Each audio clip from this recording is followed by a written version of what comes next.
네, 뉴스 정면 승부 4부 오늘은요 특검만 파고 있는 김태현 기자와 함께합니다. 안녕하세요. 네, 안녕하십니까, 김태현입니다. 네, 바쁘시죠? 예, 특검만 파진 않고요. 네. 특검과 이제 여러 그 사회 현안들도 취재를 계속하고 있습니다. 아, 그래요? 예. 아. 대표적으로 이제 최근에 그 유승민 전 의원의 딸 유담시 교수 임용과 관련된 의혹들, 의혹들도 보도하고 있습니다. 일을 많이 하시는군요. 초과 수당에 대한 급여는 제대로 받고 계신 건가요? 기자는 초과 수당이 없습니다. 법률 상담이 필요할 것 같은데 네. 끝나고 남으시죠. 알겠습니다. 네, 그 특검 얘기 좀 하기 전에 요거 한번 좀 다뤄보죠. 이게 지금 국감에서 나온 얘기긴 한데 그 지금 뭐 명성황후 침실에 윤석열 전 대통령과 김건희 씨가 들어갔다. 예, 이게 이제 2023년 3월 5일에 윤석열 대통령 내외 2명이 경복궁 관람을 위해서 갑작스러운 방문을 한 적이 있습니다. 네. 그때 이제 그 동행했던 게 윤석열 전 대통령과 김건희 씨 그리고 경호관 1명 이렇게 이제 셋이 왔는데 그날 여기 이제 그 경복궁에 왔던 이유가 국립고궁박물관에 수장고가 다 차서 뭐 이를 살펴보기 위한 점검 목적이다 이렇게 해서 이제 방문을 했는데요. 네. 그날 그 일반인들 관람이 마감됐던 오후 5시 이후에 김건희 씨와 윤석열 전 대통령 두 사람이 경복궁 근정전 그리고 경회로 2층 향원정 건청궁 순으로 이제 이동을 했습니다. 쭉 안에 한 바퀴 돈 거네요. 예. 네. 근데 여기 이제 건청궁은 명성황후가 생활했던 곳으로 보존을 위해서 평소 공개되지도 않고요. 일반인 출입이 통제되지 않는데 네. 경호관과 직원 없이 김건희 씨와 윤석열 전 대통령 두 사람만 10분 동안 여기에 머물렀었다고 합니다. 아, 그러니까 거기 예전에 이제 명성황후 침실이었던 곳인데 평소에는 잘 공개를 하지 않는 곳인데 네. 여기 안에 들어갔다라고 하는 거죠. 근데 여기 이제 들어갈 때도 네.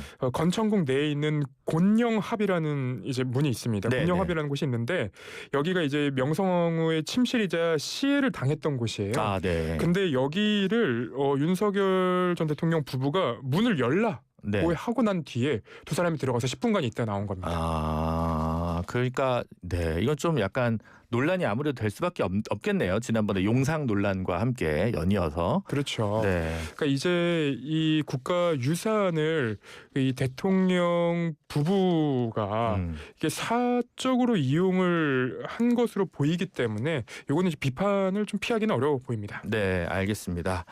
이게 지금 다른 언론사 단독인가요? 예, 이게 이제 한겨레 신문, JTBC 단독입니다. 이럴 네. 때 물먹은 기분은 드나요? 아니면 그냥 축하하나요? 기자들끼리는? 사실 이제 기자들은 다른 기자들이 쓴 좋은 기사들 봤을 때 네. 굉장히 이제 질투심을 느낍니다. 제가 이런 걸 나도 또 빨리 취재를 했으면 좋았을 텐데 하고 이제 조금 더 분발하게 됩니다. 네, 알겠습니다. 네. 그럼 특검 소식으로 넘어가 보도록 하죠. 지금 김광희 씨 얘기 나왔으니까 오세훈 시장과 명태균 오늘 대질했는데 저는 특검에서 대질할 줄 알았더니 기사를 처음 잘못 받은 줄 알았어요. 행안위에서 오늘 이제 만났습니다만 특검도 예정이 돼 있죠. 예, 맞습니다. 일단 오늘 국회 행정안전위원회 국정감사에서 증인으로 이제 명태균 씨가 나와서요. 두 사람이 얼굴을 마주보긴 했지만 대질 신문은 하지 못했습니다. 왜냐하면 오 시장 측과 명태균 씨 두 사람 다 여기서는 그간 나왔던 얘기들만 하고 우리가 이제 대질 신문을 앞두고 있기 때문에 서로 이제 어느 정도의 정보를 감춘다 뭐 이런 이제 취지였던 것 같아요. 그래서 명태균 씨는 여러 얘기들을 했지만 오세훈 시장은 거의 얘기하지 않았습니다. 묵묵부답이었고. 네. 그럼 지금 다음 달에 한다고 하는데 정확히 며칠 날? 11월 8일 오전 10시에 특검에서 대질 신문을 합니다. 아, 그렇군요. 그날 또 기자들 엄청 많이 가시겠네요. 당연히 갈 겁니다. 그리고 특히나 이제 명태균 씨가 그 출석에 앞서서 항상 많은 말을 하기 때문에 기자들이 그것 때문이라도 이제 현장에 가게 됩니다. 근데 지금 이제 특검이 사실 물리적으로 시간이 많이 남아 있진 않잖아요. 맞습니다. 근데 이른바 명태균 게이트와 관련해서 1차적으로 얘기된 게 김영선 의원의 공천 의혹이 있었고, 그 다음에 이제 뭐 오세훈 시장 관련된 부분도 있었지만 뭐 홍준표 대표나 이준석 대표 건도 있는데, 그럼 이게 차례로 지금 소환이 되는 겁니까? 아니면 지금 그 조사를 해봤는데 오세훈 시장까지 이제 조사를 하고 끝나는 겁니까? 일단은 특검에서는 이제 여기까지만 하고 수사를 마무리하겠다 뭐 이런 얘기가 나온 것은 아니고요. 네. 그럼에도 이제 저희가 이렇게 생각을 해볼 수밖에 없는 이유는 특검의 물리적인 시간이 진짜로 이제 12월 중순까지밖에 남지 않았습니다. 네. 그래서 그간 해왔던 기간 동안에 이루어졌던 수사를 이제 보고 판단을 해보면 마무리도 해야 되고. 마무리를 해야 되죠. 네. 그리고 이제 기소를 하고 재판에 넘기고 나서 공판을 유지해야 되기 때문에 특검의 인력도 부족할 수밖에 없는 상황이 됩니다. 그렇게 되면 오세훈 시장을 일단은 수사하는 것까지는 가능할 것 같은데 네. 이제 홍준표 전 시장이나 이제 이준석 대표 같은 경우에는 수사하기에는 물리적인 시간이 너무 부족하지 않나라는 생각을 합니다. 네, 알겠습니다. 근데 또 지금 뭐 최은수 씨랑 그 다음에 김진우 그러니까 김건희 씨 친오빠죠? 네. 여기 지금 또 부른다는 거 아니에요? 일단 이분들을 왜 부르냐면 김건희 씨의 혐의와 관련된 핵심 증거들이 전부 다 이분들 자택이나 아니면 이제 그 일터에서 네. 나왔습니다. 그래서 특검이 수사방해 증거인멸, 증거은닉 혐의로 일단은 이제 수사를 하는 것이고요. 뭐 예를 들면 지난 7월에 김건희 씨 오빠 김진우 씨 장모 자택을 압수수색하는 과정에서 이우원 화백의 그림 점으로부터 넘버 800298, 네. 뭐 나토 목걸이 뭐 이런 것들이 나왔는데 이런 거는 당연히 이제 김건희 씨의 혐의와 관련돼 있기 때문에 이건 왜 여기서 나왔는가는 당연히 확인을 해봐야 되는 거고요. 그리고 이제 그 모친인 최은순 씨가 운영하는 요양원에서 롤렉스, 까르띠에 시계 등도 나왔는데 이게 이제 이배용 전 국가교육위원회 위원장이 인사청탁과 함께 건넨 것으로 의심되는 뭐 금거북이 뭐 이런 것들도 다 같이 나왔었기 때문에 이분들을 수사하지 않으면 요 출처에 대해서 확인할 수 없기 때문에 수사는 좀 불가피해 보입니다. 그러면 그 양평 고속도로 관련된 의혹 가지고 수사하는 게 아니라 네. 지금 얘기하는 건 다른 혐의와 관련된 증거들이 이분들의 뭐 주거지나 이런 데서 나왔으니까 한다는 거잖아요. 뭐 양평 고속도로 관련된 내용도 당연히 수사가 진행이 될 겁니다. 왜냐하면 김건희 씨와 관련된 내용들 중에 이 가족들이 관련된 내용, 뭐 공흥지구 특혜라던가 여러 이제 문제들이 여전히 남아 있기 때문에 특검 입장에서는 가족들이 왜 김건희 씨와 이런 어떤 이익 관계에 있었는지 뭐 이런 부분을 당연히 확인을 해야겠죠. 네. 그렇군요. 시간이 얼마 남지 않은 것 같은데 결국 이제 남은 게 있으면 검찰에서 하나요? 또 수사권 조정이 모르겠습니다. 어쨌든 네. 그러니까 할 수 있는 만큼 하고 정리할 거 정리하고 이렇게 해야 될 텐데 그럼 최혜병 특검 같은 경우는 지금 줄줄이 구속영장을 청구를 했는데 지금 심사가 지금 아직 진행이 안 되고 있는 거죠. 일단은 심사는 진행이 되고 있습니다. 심사는 진행되고 오전 있는데. 10시부터 이제 차근 그 순서대로 뭐 이종석 전 장관부터 네. 따로 이렇게 이제 그 심사가 진행이 됐거든요. 지금 몇 명이나? 일단은 제가 잠시만요. 제가 지금 7명으로 기억을 하는데 7명. 네. 맞습니다. 피의자 7명이 이제 줄줄이 구속 심사를 받고 있습니다. 그래서 오전 10시 10분부터 이종섭 전 장관, 네. 그리고 오후 1시에는 유재은 전 국방부 법무관리관, 그리고 오후 2시 20분에는 김동혁 전 검찰단장, 그리고 3시 40분에는 박진희 전 국방부 군사보좌관.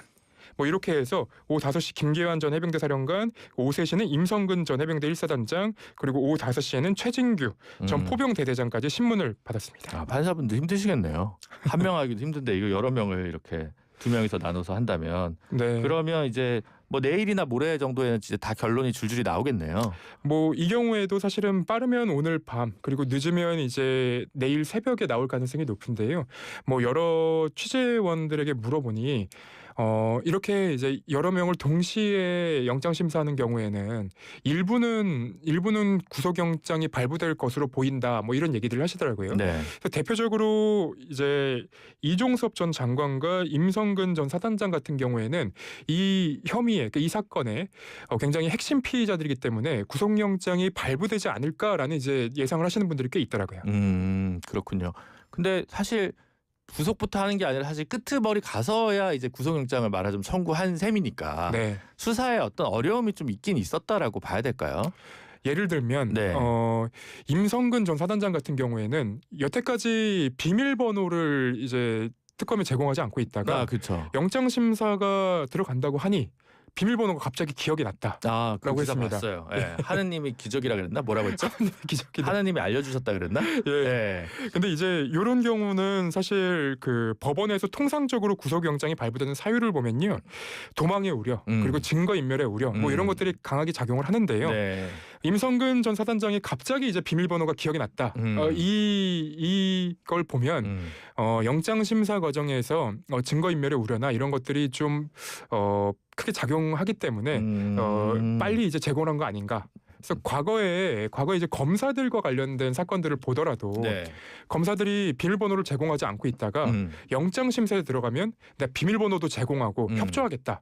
대표적으로 고발사주 사건에 이제 그 여러 검사장들, 그러니까 손준성 검사장이라던가 네. 그런 사람들이 그런 식으로 이제 피해 나갔었거든요. 아, 그랬어요? 근데 제공을 마지막에 했습니까? 하겠다라고 했는데 예. 구속영장 발부가 기각이 되니까 네. 비밀번호 제공하지 않았습니다. 아. 예, 그러니까 이제 특검 입장에서는 빨리 비밀번호를 받아놔야 되는 상황인 거고요. 그렇죠. 예. 받아놨으면 이제 수사가 또 급격하게 진행이 될 겁니다.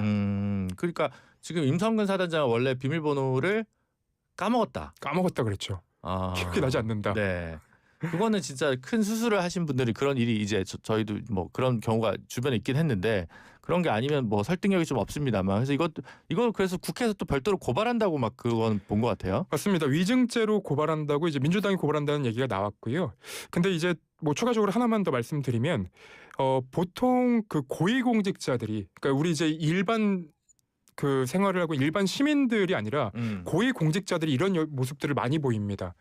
보통은 수사기관에서 불렀을 때 일반인들은 내가 열심히 수사에 협조하지 않으면 조사를 받지 않으면 검사나 뭐 수사기관 경찰이나 나를 이제 안 좋게 볼 거기 때문에 바로 이제 제공하는 경우들이 많거든요. 네. 근데 이제 특히나 이제 고위공직자들 같은 경우에는 비밀번호를 제공하지 않고 있다가 이렇게 영장 심사를 앞두고 제공하겠다라는 식으로 한다는 걸 본다면 사실 고위공직자들은 사회에 조금 더 본을 보여야 되는 사람들인데 좀 안타까운 생각이 자꾸 듭니다. 그렇군요. 저기 박성재 전 장관 네. 다시 소환한다고 하는 것 같은데 제가 오늘 오프닝에도 잠깐 다뤘는데 그 당시 법무부 실국장 회의에서 네. 인권국장이랑 국제법무국장도 그 계엄의 위헌성에 대해서 검토해봐야 된다 이런 얘기를 했다는 거잖아요. 맞습니다. 네. 그리고 그 교정관리국장이나 네. 아니면 출입국 관리본부장이 네. 구체적으로 어떤 지시를 받았다라는 내용들도 이제 제가 취재를 하는 과정에서 얘기를 들었는데요. 네. 뭐 아직까지 기사를 못 쓴 거는 그분들의 직접적인 그 말을 못 들었기 때문에 못 쓴 거지만 주변부를 통해서는 그런 내용들이 있다라는 점은 이제 인식이 됩니다. 네. 근데 이제 지난번에 박성재 법무부 장관의 구속영장이 기각이 됐던 이유가 뭐였냐면 당시에는 법원이 박성재 장관이 계엄의 위법성을 인식하게 된 경위가 불분명하다라는 점을 문제 삼으면서 기각을 했거든요. 네.